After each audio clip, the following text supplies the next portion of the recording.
I'm getting this like shooting pain in the side of my head. I'm like, am I stroking out right now? What's happening? Stop. Don't say that. I need you not to stroke out. That's a serious thing. What the hell? I know. I'm sorry. And I'm like, what is this? Jeez. It's like this electric throbbing that's happening. It's very strange. Very strange indeed. Oh, I love your snake cup. What is going on? That's I got it cute. at World Market. Wow. Are you wearing your snake earrings then? Because I feel like you actually. I am. Okay, good. All right, good. So you're snaking it out. So I know maybe we can't really talk about it a lot, but can I just say that the, what do we call it? Your, what are we making? That thing that you just did, the commercial. Oh, yeah. That is going to be so freaking cool. I hope so. I don't know. I'm like, they're making it for YouTube and I'm just doing what they're telling me. I just followed Ivana's very specific instructions, which I think they got from the YouTube guy that was helping us. Okay. And he says this is a good formula. And so we're just going to try it. I love it. And I think it's neat. And it's just another added layer of coolness that surrogacy is doing. And, you know, you think of those moments when you have that break in, you're watching something on YouTube and then that comes in, you're like, it better be good. That was something I would continue to watch. So I think that's really cool. Okay. Yeah. I wouldn't even skip through it. You wouldn't? No. Okay. So Well, I'm that's just good. saying. Yeah. But you are the target audience, right? I like am if the you didn't target have if you didn't have so many C-sections. And there's that. 4 C-sections. Yeah. Ouch. I was just listening to the podcast that we did with Dr. Tony that dropped yesterday, and it was really good. I need to be better about watching them afterwards. I haven't been actually. So not even just playing it in the background and giving it a like for engagement, Casey? Listen, I've been doing the likes, maybe not as. I can't figure out how to like it on the podcast one, like the app, the purple app that says it's the main one, right? The podcast. Oh, the Apple Podcasts. Yeah, I don't know where. I don't know how to do that either. Just go on the YouTube and do it. I do that. Okay, so Insta and YouTube. And have you given us 5 stars on Apple Podcasts and Spotify Podcasts? Yes. Somebody instructed me to do that a while ago. Good. Listen, you guys, I'm not technology savvy. It's not my forte. I'm okay with that. I admit that. You have your strengths. It's not that, but I do. Yeah. So I'm excited about our conversation today. Misconception series. We're doing surrogates only do it for the money. So. And next. I had I took the girls to the pool the other day, and a girlfriend of mine who I'm like, you would be a really great surrogate. Let's talk about it. And I've been kind of talking with her every little bit, you know, dropping things. I'm like, did you know this? Did you know this? And she's like, my husband's not going to let me do it. So as we were at the pool, her husband, Brandon, came in and he's asking me all these questions. I'm like, oh my God, you guys are seriously thinking about it because you're asking me these questions. I'm like, bring them on, buddy. Let's talk about it. Let's talk about these things. Yeah, I wouldn't have done it if, yes, I wanted to help a family. And yes, it felt so amazing watching them hold their baby for the first time. But there isn't a world that I would have done this for free. There are so many things that go into this that is you need to take into consideration. I mean, a long list that we could go through and understand, like, really, truly, there are these components that you need to think about. So let's do it. Let's talk about it. I'm really curious if this neighbor friend of yours will ultimately go through with it, because I feel like once the seed gets planted, like once I started thinking about it seriously, I got so excited. Yeah. And prior to like even allowing that to be something that I thought about, I wouldn't have been. But once I got it in my head, I couldn't let it go. And a big part of the reason, and I'm honest about this, and I don't think I'm alone. I don't think I'm rare. I'm the only person that I know that is so open about it. But my motivation to do surrogacy the first time was the compensation. I absolutely was excited about that aspect. And I knew it was going to take sacrifice. I knew it was going to be a lot of work. I knew that it was like kind of some scary and unknown, and it was exciting. And it was like, I knew it was going to be an experience. I knew it was going to be an adventure.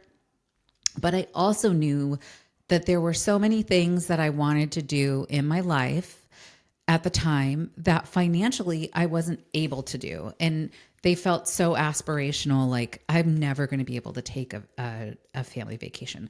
I had never been to Hawaii. I didn't own my own home. I had a teenager that was learning to drive. I was going to help him get a car. I knew he was going to start thinking about college. I wanted new freaking furniture in my living room. Like I wanted to buy a bedspread at Anthropology, and that was like such a pipe dream. And I would have felt so guilty for doing any of that, for spending any of that,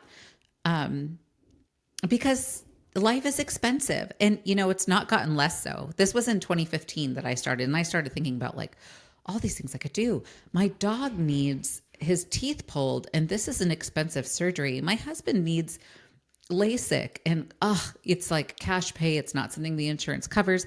I have to pay for that. And so when I started seriously thinking about surrogacy, I thought about all those things that would be possible to do without struggling Stress. and saving and striving, or getting an extra part-time job, or selling Scentsy, or whatever, you know, whatever it is that women do to try to make extra money to do the things that they want to do. Surrogacy became that solution. And I was so excited about that prospect, to the point that I wasn't even really thinking about the family that I would help necessarily. But if I didn't have that dangling carrot of motivation, I wouldn't have had the ability to pull myself through all the steps that go into screening, because there's so much that you have to go through. You have to do this psychological evaluation. You have to do the agency that I went through. You had to do blood work before you even did your medical screening. And so you had to go do that. And I had to go, I had to do my background check. I had to track down my medical records that were 15 years old, because my only child was 15 at the time. And Which there is was just, also a huge thing that you're able to find those I records. know, I'm so lucky now. When we talk to women that are like, my oldest child or my youngest child is 10. And a lot of Like, times now we see oh. clinics declining people for that, won't even consider them, even if they'd be an amazing candidate. And I just feel so lucky that I got in by the skin of my teeth before things got so strict. Yeah. But also I delivered at a teaching hospital. And it was a university hospital. So they didn't destroy the records. It was like a policy. So I was like, oh, thank God. They had my full records, which I didn't even realize until I saw them, that I had delivered Charlie at 41 weeks and 5 days. Wow. Like, no wonder I was so freaking miserable. I was pregnant like an elephant forever. Well, and then, okay, so there's that side of it. And then there's the other side of it. And I think there's got to be that equally yoked experience. They both feel that there's that. So you have, yes, you want to do this. And I had a friend who struggled with infertility, and in our 20s, that was weird. And it's like, what? What do you mean? And I couldn't imagine not being a mom. And so that idea was like, pregnancy was easy for me. If I could do this for them, yes. And then you get into it and you realize all of the steps you are required to do. And I'm thinking, at first, it's not that first thing in my mind is like, how much am I going to get? But you do get excited, like, okay, this is going to be a life-changing amount of money that could really help my family. And it wasn't until I'm doing a medical screening where I'm having to take time off of work and potentially making sure that I have that time available to take off of work. And then you have your legal process, and that's months of time that you're spending through medical, then legal, and then an embryo transfer. And you have these shots that you're going to have to do, an expectation of that, you know? It's that realization that, like, there's a lot that goes into this.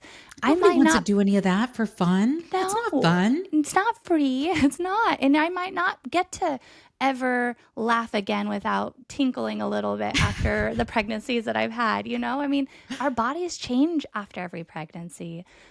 I don't regret one bit of it. It was all worth it. But even if I was doing this for my sister, I think there would be resentment a little bit, So much. realizing how much goes into this to do this for free. So It's an incredibly huge thing to ask of someone, even if it's your sister or your best friend or your mom. Like, you see those cases where a mom carries, which is amazing. yeah. I think as a mom, of course, you would do that for your kid because you would do Yes, in a anything. You'd lay second. over on railroad tracks Yep. for your kids. So, of course, Yeah. if you were being a surrogate for your own child, you wouldn't ask for any sort of compensation. You'd probably No. pay them for the privilege. But How cool would that be? That would I be know pretty it cool. because you're going to carry your grandbaby. Like, can I please Yeah, carry my so grandbaby? wild. Because I need my grandbaby in the world. Yeah. But if it wasn't for that dangling carrot of compensation, I would not have kept going through all of the steps, all of the injections, all of the stuff. Like, it was hard and it was scary and it was a big commitment. And I remember getting through screening and getting to the point where my profile was ready and I was approved for matching. And that's when it started to be like, up until that point, all I was thinking about was the compensation. And I'm being totally honest. I think that that's true for a lot of women. And I know most people are not comfortable saying that. I don't know what's wrong with me that I am. But Nothing's wrong with you. I'm being honest. That's all I was thinking about. But then when I started seeing profiles of intended parents and reading their letters Yeah. and reading how they struggled and reading about what they wanted to do, like this is our lifestyle and this is what we want to do. And we imagine taking our kids here and there and doing this and these holidays and these aunts and uncles and all these baby showers I go to every year. And I'm just like, I'm so happy for my friends, but I'm also so jealous. And then I had that motivation that was like, oh my God, there are so many people that don't have the luxury of what I considered a pain in the ass and a burden was pregnancy. I didn't love pregnancy. I felt sick. I felt nauseous. I felt fat. I got headaches. I looked ugly. My nose was swollen. Like, for whatever reason, in my first pregnancy, my nose swelled up really huge. So I would look really ugly. I was I just didn't like, even know that was a thing. What? me neither. And it happened one morning. I remember because I was a teenager, mind you, when I was pregnant the first time. And I woke up one morning and I was in the kitchen and my stepdad was in there. And I was like going to get my oatmeal or whatever. And he looked at me and he like did a double take and he was like, what happened to your face? I was like, what? Oh. And I look because we had this mirror hanging on the wall in the kitchen and my nose was like big, red and swollen. He was like, you look like an alcoholic. Because you know how like alcoholics, sometimes Yes. their face gets all red and Yeah. swollen. I was like, my life is Sunshine. ruined. It was so sad. So I was not, that was my only experience with pregnancy when I decided to be a surrogate. Yeah. And I wasn't excited about getting pregnant. It was going to be something I was willing to do. It was a sacrifice I was willing to make for my family to have the things that I wanted us to have and for somebody else to have a baby. I knew it wasn't going to be fun. I didn't realize how disruptive it would be because IVF is so different than just when you conceive and you don't even know you're pregnant for the first 6 weeks and you don't have your first doctor's appointment until 8 to 10 weeks. But with IVF, you have like a gazillion doctor's appointments before you're even pregnant. And then after embryo transfer, all those weekly monitoring appointments, and you get so many ultrasounds in that first trimester that you never even got to see an ultrasound in my own pregnancy until I was like at the 20-week scan. So it's a big deal. It's a big ask, and it would be insane. I know women are supposed to be selfless for whatever reason that we've been programmed to believe that, but It's okay. It's okay to you need to think about also yourself. have your own goals too. Here's the other side that I think is really neat. When we spoke at the conference in Germany, I think what I saw was that we were talking in front of these intended parents who wanted to know what is the motivation somebody might do surrogacy. And obviously that financial component is there. But what took them by surprise when we started talking about that, we actually, here in the United States, we follow the ASRM surrogate guidelines, which they're the guidelines. Not all agencies do this. The ones that are ethical should. That's the idea of this, is that somebody's financially stable. So yes, you can have it in your heart you want to do surrogacy, but if the money is a motivator, that's fine. But you also have to still show financial stability, because we don't want it to be that you are receiving housing assistance and you get cash aid and you have this, allowance for food. If you are relying on those things, we don't want surrogacy to diminish that or potentially take that away from you. It is so crucial that you are financially and really feeling confident that you aren't needing this money. Yes, this would be a life-changing amount of money, but it is not something you need. It's something that could elevate your family, your life. Cool.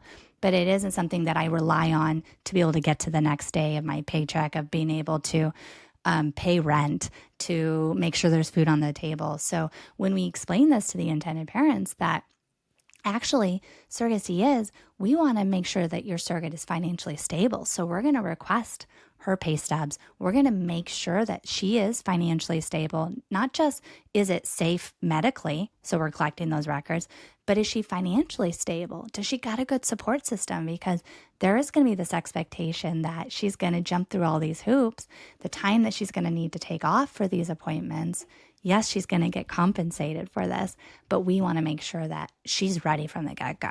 Like, it is safe for her to do this. And you want to be in a stable position at your job too. I think a lot of surrogates don't think through that element. You want to make sure that you have enough PTO and flexibility and things saved up, because your employer doesn't have to let you take off as much time as you want because you want to be a surrogate. No. You have to have still following whatever the rules and expectations are for your employer of how much time you're going to miss and how much time you have available and how disruptive that would be to your job and to your team. And I was thinking about that a lot actually when I was a surrogate for the first time, because I was a teacher and we had sick hours, but I never took a sick day. And I was never going to get to use any of those hours unless I took a sick day. So I was like, shoot, I have like 400 hours or something that I had saved up over like 5 years that I just never used because I liked being it's hard too when you're a teacher too. Yeah, you still have to do all your lesson plans and stuff. So it's like, it's even harder to take time off than it is to go in. Yeah. So you just struggle through it. But also I have a pretty good immune system and I don't get sick very often, but I was wanting to use those hours and I had them. But it still it takes a toll on your students or like whatever, when you're taking time off. So you want to be mindful about that. And if you're a person that is desperate financially, you can't afford to miss a day of work. You can't afford to lose, standing with your employer or whatever it is. And maybe you lose that job because you're doing this thing that's disruptive. Like, you have to be thinking about all of that before you go into it and not be in a position where you're financially desperate. Because even if you are motivated by the compensation, you should also be motivated by the beauty of helping somebody build their family. Because at the end of the day, what I realized after my first journey is the compensation for what you actually are doing it's not that much money. It's not with the amount of hours you put into it and the journey, but it's so worth it. And the love and all that. So it's definitely a package where I, of course, did it again. Yeah, we all do. we can. We always do. Yeah. I honestly don't know anybody who ever just did it once because they wanted to be done. Like, everybody I know that has ever done it and not done it again is because they were medically disqualified or something. Yep. Yeah. So it's worth it, right? You get both sides of it. And that's the reality is we've had so many deliveries here at Surrogacy is that it's been an honor that I get to call and talk with these women. And all of these women that Surrogacy has had an opportunity and honor to support on their journeys who recently delivered, being able to get on the phone with them. And every single one of them wants to talk about when can they start their next journey.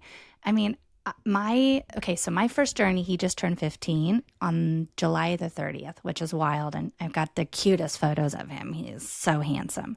He doesn't look like a little boy anymore. But everybody wants to do it again because, yes, you have this compensation. And yes, you should not be doing this for free. It's such a big thing.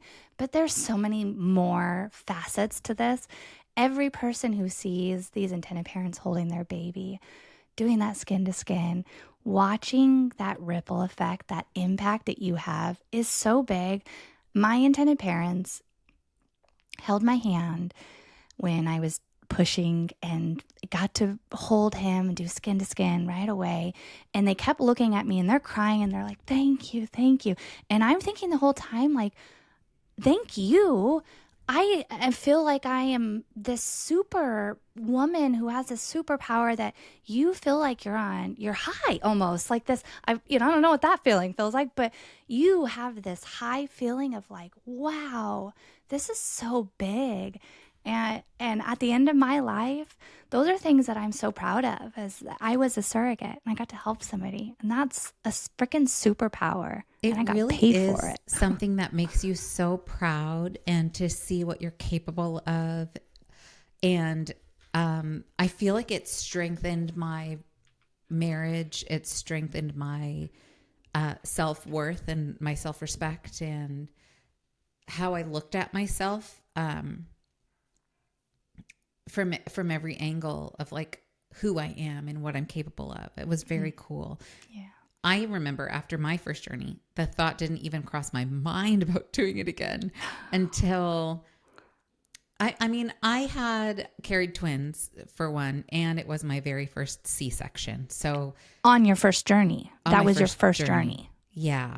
And so it was a lot. And I had bed rest for a time and I had preterm labor and we had some scary moments. And so when that journey was over and the babies were safe and healthy and gorgeous and with their daddies, I felt so satisfied. It didn't even occur to me to do it again. And it took me about a year before I was like, I think I want to do it again. Yeah. And then I got the itch. Yeah. And it happened to me similarly with the next time. So when I see a lot of surrogates that are like on the table, like getting stitched up or like whatever, they're still haven't even been discharged from the hospital yet. Texting their journey coordinator. I want to do it again. I'm like, you guys are so wild. I can't even imagine. I'm such a sissy. I was like, oh, I need to recover. I needed like 18 months. Yeah. Some people are like, the doctor says I have to wait 6 months, and so I will, but I don't want to. I'm like, wow. Well, but they must have very different experiences with pregnancy than I have. Like some people really do have really easy pregnancies. I'm you're not a sissy. You delivered twins, first of all. That's a whole different experience. I knew I wanted to do it, but let me be clear. I didn't do another journey. I actually was considering a sibling journey, and the journeys don't always play out the way you want them to do. So we were going forward like this idea of doing a sibling journey. They had one more sweet embryo left. And as we're driving to LA for the embryo transfer, we get the call from the doctor saying the embryo didn't make it through the defrost process. And that was our last embryo. And it was devastating. Everybody was so sad about that. And oh my God, Casey, I didn't know that. Yeah. I didn't even know this. How are there still things I don't know about you? What in the hell? So sad. What else are you going to tell me? I don't know. I didn't know that. And it took a while before I said, like, I want to do this again, because I was so set on, I loved my intended parents. I want to do this for them. And then it took the agency owner, I guess 2 years later, who had said, okay, listen, I know you said you wanted to do it for this family, but I have met this most incredible family, and here's what they're looking for. And everything that they're looking for in a surrogate is you. Do you want to do this again? Would you consider it? And I was like, okay, let me see the profile. And of course, I read this beautiful profile and tears. I'm like, oh, yes, this is a family I want to do this for. So it was 3 years that I, like, from start to finish when I started my next one. But I knew in my heart, like, I want to do this again. It just was a matter of, like, what did that look like? You know, it's special. And It really is. There's nothing like it. And I think one of the things too, aside from the compensation, aside from the empowerment, are the connections that you make with people that you never, ever, ever would have crossed paths with. Like my intended fathers for my first journey, they're a gay couple. They live in Melbourne, Australia, or they did at the time. Now they're in Canberra, but I never would have met them. Yeah. And they're not like me. They're different than me. Same with my intended mom and intended dad for my second and third journey. I never would have met them. And I think they're so neat. And it's really cool. With my intended parents, we didn't build this friendship where we talked every day or talked about things other than the pregnancy or stayed connected very much. Like we're still friends on Facebook. We still send each other updates. I talk to the boys like Christmas and holidays and things like that. But I have so much love and respect for these families that I know are in the world going about their life. Yeah. And I'm not part of it. I was part of the story, but I'm not part of their day-to-day life. And I don't need to be. I'm okay with that. Yeah. I think a lot of people have an expectation too, that they have this desire that I'm going to be best friends with my IPs and we're going to holiday together and we're going to talk every day and we're going to be best friends and they're going to name their kid after me, whatever. But I feel like that's kind of setting yourself up too in a way because you can't anticipate how relationships will go. And you can't be doing it for that reason necessarily either. And so the compensation too is a comfort in those cases where it doesn't go that way, where you're like, well, I did what I set out to do. I got what I wanted to get out of it. I helped a healthy baby get born. That baby is loved to pieces by their family and they're over there and I'm over here and it's okay. It's awesome. Yeah. I think there's just so many different ways that it can go and there's not like a right or a wrong. Okay. There are some wrong. But I mean, lately, a lot of these things are coming out where you're like, surrogates have been lied to about who the intended parents even are. The intended parents are not screened. The escrow is not fully funded. Yeah. I think something that's really important to talk about when we talk about compensation, and I want to tackle this before I forget, because I was thinking about it before we came into this conversation. And I was like, I need to remember to talk about this because compensation is a big deal. It's easy for uneducated women who want to be surrogates enter into this thinking every agency is the same. I can trust them. They're the professionals. They have whatever logo on their website. They say they're the premier agency, whatever. And they say that I can get, 100,000 or whatever. Yeah. And, they don't even know anything about my medical history. They don't know anything about me at all, but they're promising me this compensation. And a lot of times it's because they are not going to be honest with everyone. Yeah. And maybe they're not going to screen you properly. And maybe they don't care if you're financially stable and if signing you up for this is going to jeopardize your Section 8 housing. I mean, do you remember when we first started Surrogacy, there was a surrogate that had applied and she wanted to do a repeat journey and you were screening her and she was like, yes, I'm on Section 8. And you were like, whoa, I'm so sorry. You don't qualify because you're on Section 8. This would jeopardize your housing. She was like, that doesn't make any sense. I was a surrogate before and the agency that I was with told me it was fine. They didn't have any problem with it. So I do qualify. She was mad. She was arguing. No, she was so mad. But she came to the same conclusion after I had able to have that honest conversation of why and understanding. And then she started to go back saying, didn't care about her. No. And here's the other saying. She lost her housing. They didn't care if she was homeless. Well, and these women go into this. So it's not about, okay, you're not educated. No, there are so many things. I don't expect anybody who starts out at surrogacy, whatever agency they find, none of them are going to really have all of those tools to understand what questions they should be asking to understand this process. So it's not that you can't get there, because you absolutely can.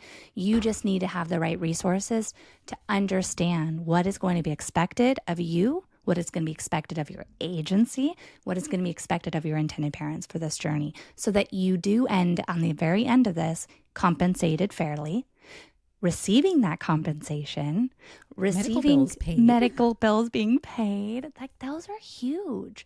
So it's understanding, asking those questions, because you see that big number and it's okay to come into this saying, this is going to be a life-changing amount of money. Maybe you are financially stable. Maybe your health is absolutely perfect. So now you enter into this process, you see this big number, but now it's on you. Its onus is on you to make sure that that agency is going to protect you, because you see that number doesn't mean you're getting that amount of money. Is that escrow going to be fully funded before you start that medication? That's a question. Is your benefit package that you signed that you think you're getting being implemented into that legal contract? Are you verifying that those things that you signed aren't just a paper that you're signing, but rather are they getting added to that legal contract so that there's obligation there for those things of an escrow company to follow those guidelines? You think you're getting a clothing allowance of $2,000, but really that legal contract that you signed said $1,000 and you need to have a receipt for it. And now you're going, okay, so, and it's at, 24 weeks, but maybe you need it sooner. It's really necessary to make sure you have the right agency, you're asking the right questions. But Casey, I don't know what questions to ask. All of us were there once. I get that. So that's why it's important to start asking the questions and understanding all of these variables. And it's a lot. So it's finding an organization that you can trust, that have those resources, that aren't afraid to answer those questions. If you're in a group and you're like, okay, here are the 5 basic questions I should ask. If the agency is avoiding those things or like, yeah, we're a great agency. Okay, and what else? Tell me. What makes you a great agency? What are the things that you're doing to protect me and my parents? Verify, because everybody's going to tell you what you want to hear. One thing that every agency has in common is that they are struggling to recruit qualified surrogates, because there are a lot more intended parents than there are qualified surrogates. And so they're not always going to be upfront with you about if they're not the right agency for you, especially if you're like, I really want to match with intended parents that live here in the States and are going to come to my appointments and can compensate me X amount. And that the agency maybe only works with Chinese intended parents or only works with international intended parents. And they can say, yeah, sure. Yeah. We're going to match you with that. But then when you get through all the screening and all that stuff, and they just count on you to go with the flow and be a people pleaser, they get there and they're like, but I have this profile and these intended parents have been waiting forever. And they loved your profile and they're so desperate to meet you. And won't you just meet them? Even though they don't check any of your boxes, it's so hard for you after you've invested so much into screening and qualifying and doing all these things. You put in a lot of time and you're like, can we get the show on the road? Mm-hmm. And the only profiles they're showing you are ones that don't check your boxes. I see women settle all the time. Okay. And then they regret it. Like, why did I do that? Because I just wanted to get started. I could have waited 2 more weeks and I could have had the dream journey that I wanted. Yeah. Or with an agency that actually was going to do what they say they were going to do, Yeah. The other thing. Every time I talk about it, I'm like, God, there's just so much to I know.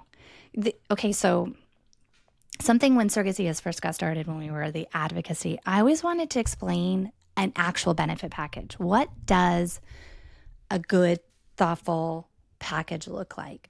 Because there are some sneaky ways agencies will do this where they'll say your base is, let's say it's $45,000, and then you get a clothing allowance and it's $2,000, and you have a miscellaneous allowance and it's this, and then you have this and it's this. And what you have to be careful is looking at the fine little letters that might be at the very bottom that says all of this is part of that base compensation. Because there's a lot of agencies that will do that, where you get all these extras, but you think they're extras, but they're not extras. They're part of that base compensation that they're calculated. Yeah, they're deducted from it. So it's like in advance of base. Yeah. So that embryo transfer fee that you get is not in addition to your base compensation. It's taken out of your base and given to you at this stage. Yeah. Or your monthly insurance premiums are part of that base compensation, when it's like, no, the parents are using this policy. We want to make sure that that policy is additional to your base compensation. Because let me tell you, I don't know about you, but monthly premiums are expensive. So that can take that 45,000 and it's gone real quick, unfortunately, because of that. So it's like knowing what to look for and ask those questions. Our intake team loves going over the benefit package with the surrogate and educating on that because we're proud of it. I mean, Sunshine, do you remember when we were like, we're creating our benefit package and our surrogates are going to have this and our surrogates are going to get this because we know we've been there. We know what that looks like. And we happily will explain that to our intended parents in all of them. Every single one of them, when they get into it and they see that number and see the package, it all can be very overwhelming. A lot of these intended parents, they aren't choosing this. This is their life savings. But I will say they all have one thing in common. They want to make sure their surrogates, that the majority of what they're paying for is going to their surrogate. And that should, right? Because they're the ones doing all this work. But when we explain to them why this benefit is here and what the benefit of this is, they're all very understanding of that. And we do that with our surrogates too. So then they can get excited about it and understand, like, we see you, we value you. We want to make sure that this feels good too for you. And then they are excited, right? And we do toot our horn that we have the best benefit package in the industry. And I will still say that because I've seen a lot of packages and ours is pretty damn good. So it is. Yeah. And I think it should be because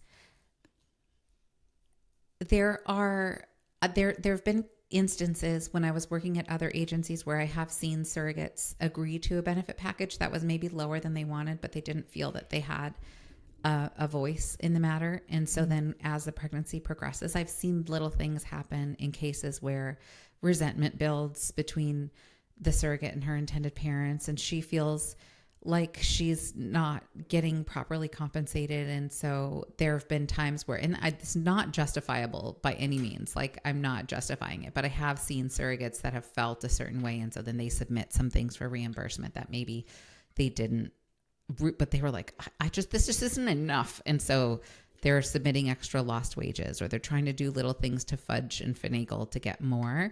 And I feel like if you just are generous in your benefit package up front, then women aren't going to be put in that position where they're like, I didn't realize I signed up to do this for $20,000. And I'm like, it's ruining my life. Like, Yeah. I need more. I think it's important for the compensation to feel generous for the surrogate, because what she's doing is generous. Yeah. Carrying a baby for someone, delivering a baby, lactating, losing your hair, gaining weight, getting new stretch marks, changes in your hormones, all these things that happen to your body and to your mind during a pregnancy.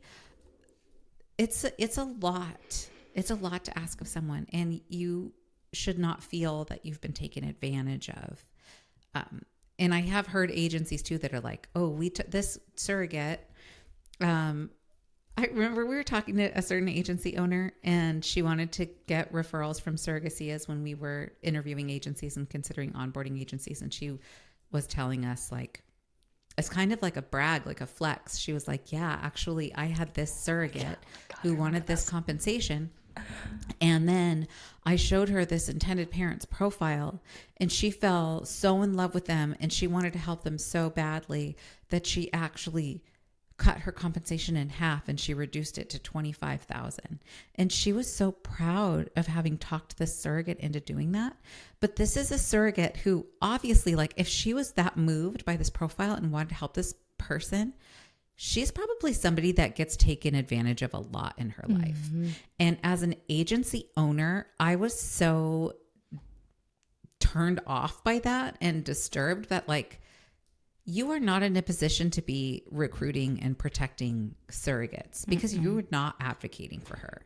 If a surrogate told us, and we've had surrogates apply that are like, I just want to do this. I just want to help someone. I just want to do it for free.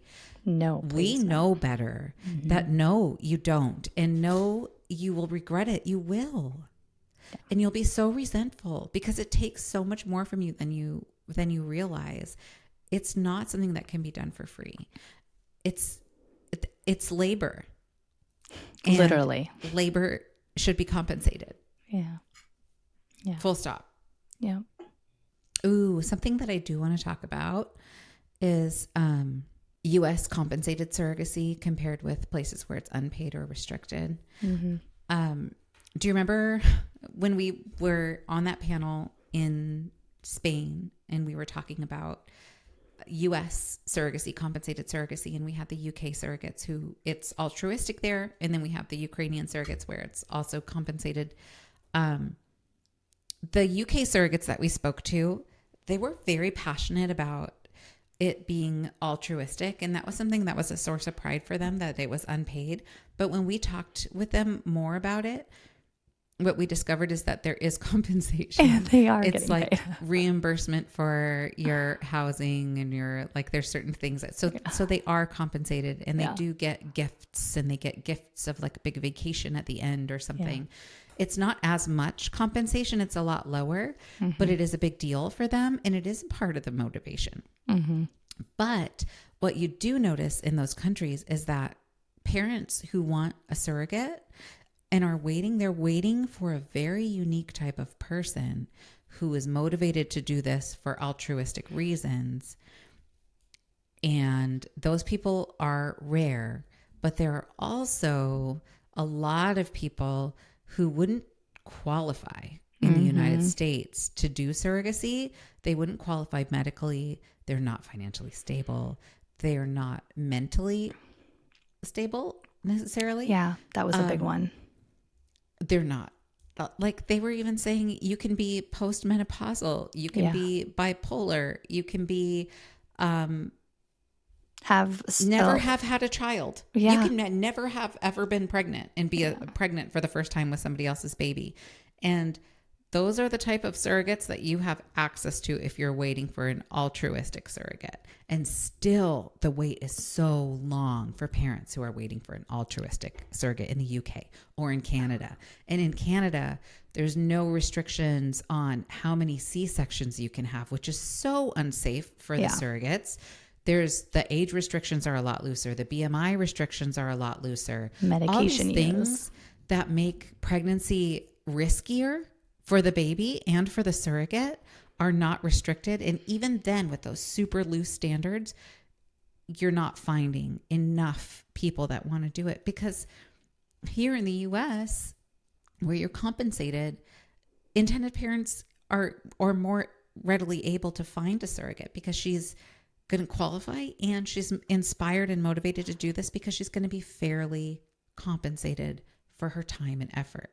And I feel like, gosh, I hate to say this because I don't want to be demeaning to anybody who wants to be an altruistic surrogate. I don't want to make a blanket statement, but I do feel personally that if you're the type of person who wants to do this for free out of altruism, what you want maybe is recognition or praise or a certain type of relationship that maybe you're going to require of your intended parents.